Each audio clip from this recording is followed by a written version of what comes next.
Welcome everybody, here we are today with another video about fearless investing, or how to become a fearless investor. And of course I'm here again with Georgina Comar, who works with a lot of investors around this work. So I think today is going to be a pretty insightful video. Welcome Georgina. Thanks Perry. Yes, we've got some good information here to share. Yep, so we're going to start off with, and you can see on the slide it says unconscious creating. So it's probably an important thing to do, to clarify what do we mean by unconscious creating.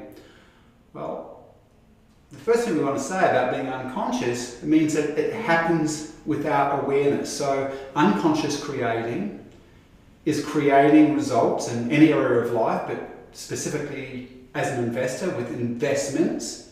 It means that you're not aware of all the parts of you, all the sub-personalities that are involved in your investing process. And that is highly dangerous because you're going to be controlled by parts of you. You're going to be controlled by sub-personalities that have beliefs that aren't supportive of successful investing. And of course, in an earlier video, we went through a description of sub-personalities, what sub-personalities are, how these different sub-personalities have beliefs and emotions tied to them. And we postulated that the most important thing that you can do as an investor is get to know all these sub-personalities and how they impact you as an investor.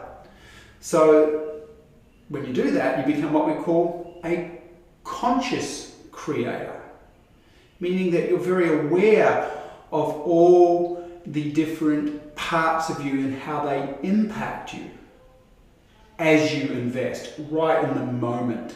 And of course that leads to self-mastery. That means that you're way less likely to sabotage yourself in some of the ways that we've mentioned already in this video series about becoming a fearless investor. So let's get into it, Georgina. Okay, let's go. So the first thing, I just want to quickly go into a basic brief about some of the diagrams that we're going to be using. So you'll see on this diagram we've got a line through the symbol of a person, and above the line you can see a confident sub-personality and a fun sub-personality, and below the line you see this doubt, this anger, this can't part, this victim part, woe it's me, these horrible things keep happening, the fearful part. So all these circles represent sub-personalities. Now the ones that are above the line means the person's conscious of them, and the sub-personalities below the line mean the person is unconscious of them, meaning that they're operating within their personality or their psyche outside of their awareness. And so it's important to start today with a basic rundown of when we feel safe. And we talk about comfort zones. Now, comfort zones are arrived at, and we've all experienced them. The comfort zone is we feel comfortable doing something. So as an example, tomorrow it's going to be 3 or 4 foot surf here where I live. And I'm going to paddle out and I'm going to feel totally safe in that environment. Georgina, how would you feel if I took you for a surf tomorrow and it was 3 to 4 foot? Well, since I've never been on a surfboard in my life, I certainly wouldn't be heading into a surf that big. Correct. I wouldn't feel safe at all. Yeah, so just a perfect example, because that's a competency zone for me. I spent my entire life in the ocean. I feel safe in most surf, some surf I don't, because I feel competent. I know what I'm doing, I know where to be, I know how to avoid being hurt most of the time. I had been hurt, but I feel safe in those environments because I feel competent in those environments. So I know that my skills keep me safe as a surfer. Same thing in business. I've developed skills that keep me safe. So I feel competent in those areas. Now when we talk about competency, the sort of unconscious dynamic behind competency is that we are no longer afraid of failure, of poverty, of death, alienation. They're the basic types of primal drivers that impact everybody. So when we're in our competency zone, we're not thinking about being rejected or abandoned or loss or failure or those types of things, because we know our skill set keeps us safe. We're a master of that domain. Okay? Now, if someone asked me today to start trading futures tomorrow, I'm going to be moving outside of my competency zone, so I'm naturally going to start to meet some of those emotions that we've just talked about: failure, fear of failure, the fear of loss, the fear of rejection, the fear of abandonment, any of those types of things. When we're in our competency zones, we feel in control, which leads to trust. So when you're in a competency zone leading to trust, you're in a comfort zone. Now, many of you watching this, listening to this, will have experienced doing a job that you don't particularly like anymore. And you've got a part of you saying, hey, I want to go and do this other thing. That's more exciting to me. But you'll feel this other parts, and it will be parts, other subpersonalities saying, nah, let's just stay here, I feel safe. That's because those subpersonalities are in their competency and comfort zone. And this is an important place to start today. Because as you see,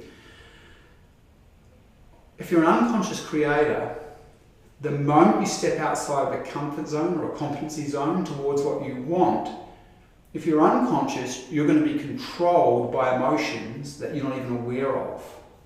And you'll see how this works. As we move into this structure, this system of creating and what goes on when people are outside of their comfort zones, you'll be going, aha, geez, I've done that many times. I can see that I've done that.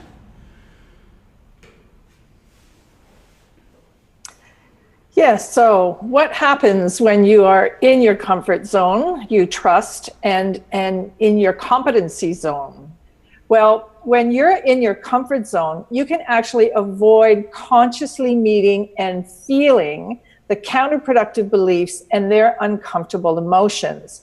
So they're stored in our unconscious mind, and we're able then to keep them below that line.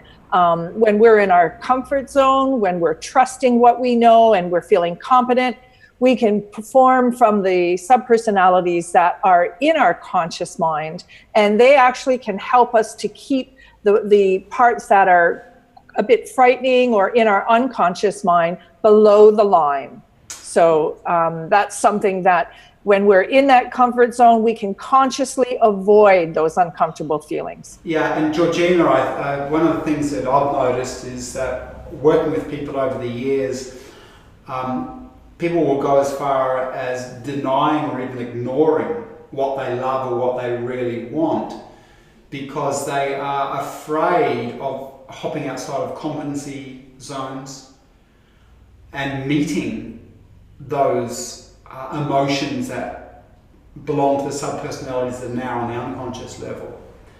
And that the human mind will use all sorts of excuses or justifications for not going for what it wants, just to avoid the emotions associated with those subpersonalities. And I'm sure you've seen the same thing.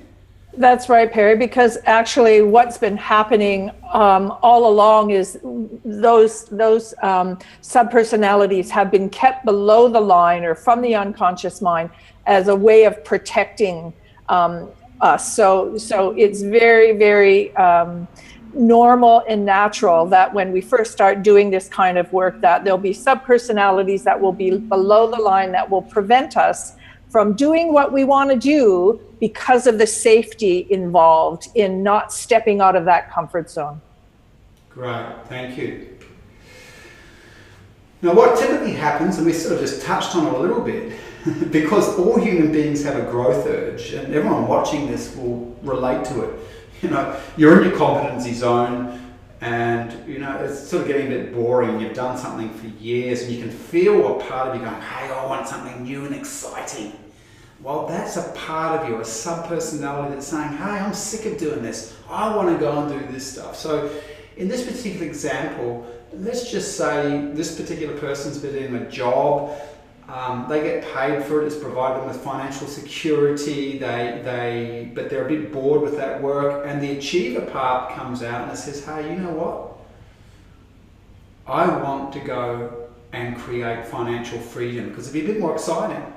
And you may have an artist or an adventurer that says, yeah, if I'm financially free, then I can go and just spend my time creating this beautiful art or go traveling and doing adventures. And so at that point, there's going to be a bit of conflict. But in this conflict, by the way, will be between the sub-personalities that say, yeah, let's go do this, and the sub-personalities that are addicted to the comfort zone that you're in.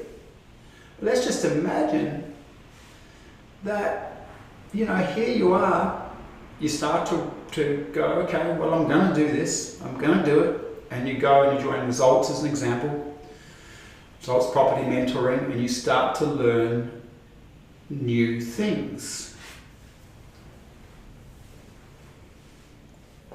So studying a property investing course, for example, if you're interested in achieving some new goals, you've had that achiever part of you saying, oh, let's go out and do something new. And you've agreed that, yes, let's go out and we'll go a little bit out of our comfort zone. We'll be able to trust and we're wanting to develop our competency zone.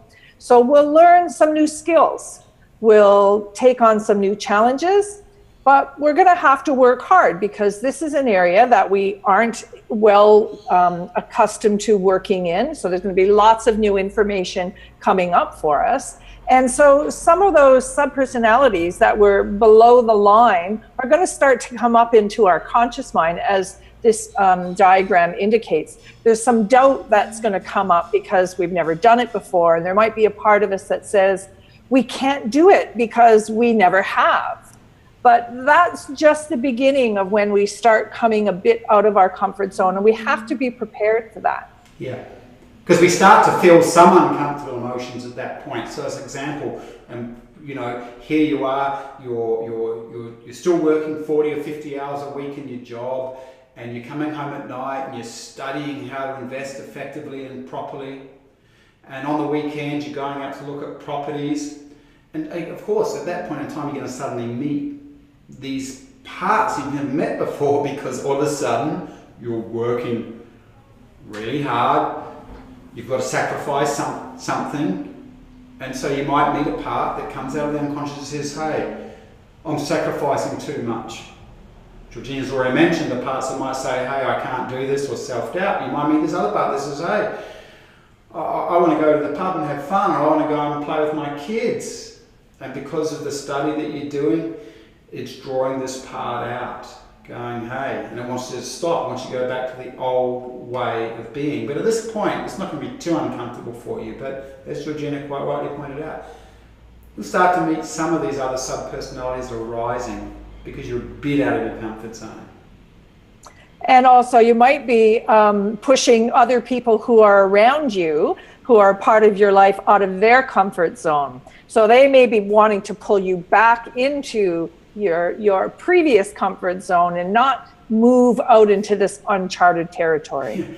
Your wife or husband, as an example, coming back to what I just talked about, you're working all the time, you're studying, and they're like, well, I want to spend time with you, I don't like this new direction. So as Georgina said, may try to guilt you, which will trigger other sub-personalities. You might be compliant, go, oh, I want to please her, or I want to please him, so maybe I'll just put this investing thing on hold. So you start to see that the moment you move out of the competency zone, not only are you going to push against your own inner resistances that kept you in the old comfort zone, but other people will be triggered around you, and they may have sub-personalities that push back against you, which will pull up even more sub-personalities. So Georgina, what happens here? The person's been studying, training, they're about to invest in their first property. What's guaranteed to happen for 99% of people in this situation? They've been studying, learning how to invest, but they're about to put their money on the line. Completely out of their comfort zone. They're really worried about what's going on, and all of these fears will come up. I know the first time I did an investment in property, I was really, really nervous. I'd done so much homework and all of this research, but still, when I had to actually put money on the line, all of these fears came up within me, and I had to deal with them. Yeah. It's really emotionally uncomfortable. These parts of us that we haven't seen for a long time surface up to our conscious awareness. And wow, is that ever a challenging feeling emotionally, mentally, and even physically at times? Correct. It'll whack you physically as these sub-personalities get triggered. Now, we're going to stop here for a second and just sit here and have a look at, well, why does it happen? So, first of all, at this point, as you go to invest, and we're coming back to some of the information that we shared in an earlier training, your strategic or analytical sub-personalities have done all the learning, they've got all the knowledge, so they've checked this property off. You may have worked with your coach at Results Property Mentoring, and they've said, yeah, everything's got a green light. But of course, as we know, we're not just Spock from Star Trek, who, of course, was like a computer. He didn't have emotional sub-personalities impacting his decision-making processes. So strategically and analytically, the property investment you're about to get involved with stacks up. You go to put your money down, you're about to sign on the dotted line. And at that point, you're so far out of the competency zone, it's not funny. Because every story of all your sub-personalities will start to come up. Your self-doubt will come up. If you have that as part of your patterning. Whatever your particular form of patterning is, will start to arise at that moment. So patterning is the sub-personalities that tend to dominate you even from the unconscious level, whether you're aware of it or not. So going back to some of our early trainings about sub-personalities, you know, here you are about to invest, and the sub-personality that holds the story that investing is unsafe, that belief was locked in because when you were growing up, all you ever heard about was, you know, from your mum and dad, was how Auntie Joan lost the family farm because she invested in a silly manner, and how the grandfather lost some property because he was silly with his investments. At that moment, even though your analytical parts have double-checked everything, it will rise. Now, what's really important to understand, because remember this is about unconscious creating, the person experiencing this, who's unconscious, won't have any idea about what stories are arising, what beliefs are arising. They're just going to feel a whole bunch of uncomfortable emotions and have no knowledge of what those emotions really are. That's all, which is dangerous. Okay, so we just finish this off by saying when you're out of your comfort zone, you meet your uncomfortable emotions and your limiting patterns and beliefs. And again, the unconscious person doesn't even know it. They just feel uncomfortable emotions. They might feel sick in the stomach. The conscious creator, by the way, knows every sub-personality that's arising, every belief structure associated with those sub-personalities. They can see and understand there's a story. Now, we're not going to go into that today, that's for the next video. But I want you to see the difference between a conscious creator and an unconscious creator.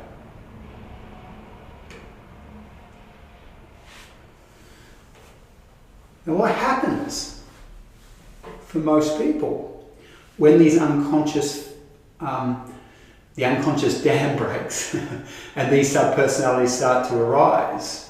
And as I said, they've got no conscious awareness, they just feel really uncomfortable emotions. What tends to happen, Georgina?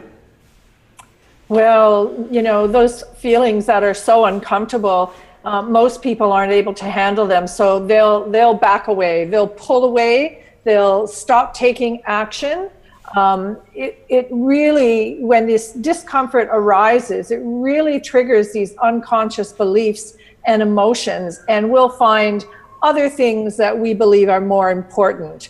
Or surprisingly enough, someone will come and interrupt us, and instead of setting the boundary and saying, no, I'm busy doing this, we'll go and allow them to take us off our course. So it's very easy for us to move away from the goals that we have. Even though we were really strongly set, we went through and did all the research, we've got the results mentoring information with us, and we've gone over it with the mentor, but we're still going to be apprehensive and move away when some of these feelings come up, especially when we first start to become aware of them. We haven't been aware of them for so long. Once we start to recognize them, we can then start to have some power over them. But in our current reality, when we're feeling all of this uncomfortableness, we're going to stop moving towards our goal for sure. The unconscious person, as I said earlier, has no idea of the stories and the sub-personalities that are triggered and the beliefs that are triggered in this experience. They just feel uncomfortable emotions. So we know the unconscious creator tends to back away from their goal so that they can avoid the uncomfortable emotions that are surfacing. Yes, Perry, and all the reasons that they had in the first place for wanting to do the investment don't seem important anymore. No, because the emotional pain is more important, getting rid of this emotional pain or these uncomfortable feelings. Many of you will recognize this as a pattern that plays out in many areas of your life, and it's because it's called a swing pattern. And a swing pattern happens in pretty much most areas, and most people experience this when they're trying to create something that might be a little bit challenging to them, or that's completely new to them, meaning it's taken them right outside their comfort zone. So just think about this: how many times have you committed to achieving something, and then when the going gets tough, because it does, as you start to move out of the competency zones, have you given up and reduced and gone back to the old comfort zone? It could be with fitness, it can be in relationships, it could be in any area of life, not just investing. And the reason, usually there's an elated feeling. So oftentimes when that tension has gone, because the uncomfortable emotions have controlled you with their stories, and you go back to the old comfort zone, all those sub-personalities that were trying to control you in the investment process start to die back down, go back into the unconscious territory, and you start to feel good again. So we know, and this is really important, that unconscious creators are controlled by their uncomfortable emotions. Their creative ability is controlled by their uncomfortable emotions. Wouldn't it be great to be Spock, Georgina? It certainly would be. No emotions involved at all. What was that, Georgina? I said no emotion involved at all. And this is why, by the way, that when we look at becoming a fearless investor, you have to get to the point where you understand that creating good investment results is not just an outer game, it's an inner game. You have to learn to deal with all these sub-personalities in your particular matrix of sub-personalities that tend to undermine you. If you don't, they will keep controlling you. I'm just going to go to one other slide. So typically, and I've put this at the end of this presentation for good reason. So you can see here, thoughts scramble, we call it a choke. In sporting terms, when there's a lot on the line, a sports person is considered to choke when they're overwhelmed through what we've just been through. Those emotions start surfacing under pressure to achieve a goal, a sporting goal, and the emotions choke them. It actually has the ability to impact the adrenal glands, the amygdala, so that you can't think straight. You get clouded by emotion, confused, feeling unproductive, moody. So someone can have those experiences, as we said, when they're here. They can feel a lot of those things that we've just mentioned. But I think it's also important to point out that at this point, when a person's experiencing this, as we said, this is when they start to tend to go backwards.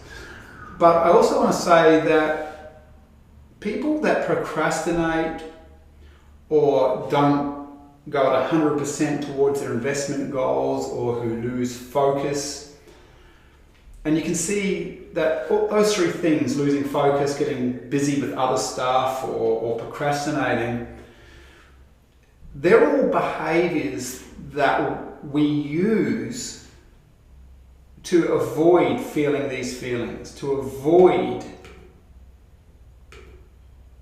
experiencing that. Okay? So for those of you that are procrastinating, be very aware, or losing focus, or doing busy stuff instead of the stuff you should be doing to improve your investment results, that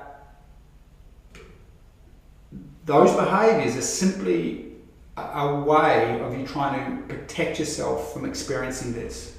That's all. So again, you'll see how this model works. Georgina, anything else you want to share about this before we finish up? Well, just for people who are, just listening to this kind of information for the first time, it's important to recognize that this is just the way that we always have been, without having any awareness of the fact that we can be any different. So we don't want anyone to feel bad about it or hard on themselves, because there is ways of moving past these patterns, and that's what the work that we do is all about. So it's important to have that knowledge, understand that there are parts of us that really want to protect us and keep us safe, but those parts are counteracting the parts that really want us to grow and move forward. So it can seem a little bit confusing when both of those parts are moving through us. It can lead us to feel uncomfortable, but there is ways, we have tools and knowledge and information that we can share that can help you move through those uncomfortable feelings. Great, thanks Georgina, and thanks everybody.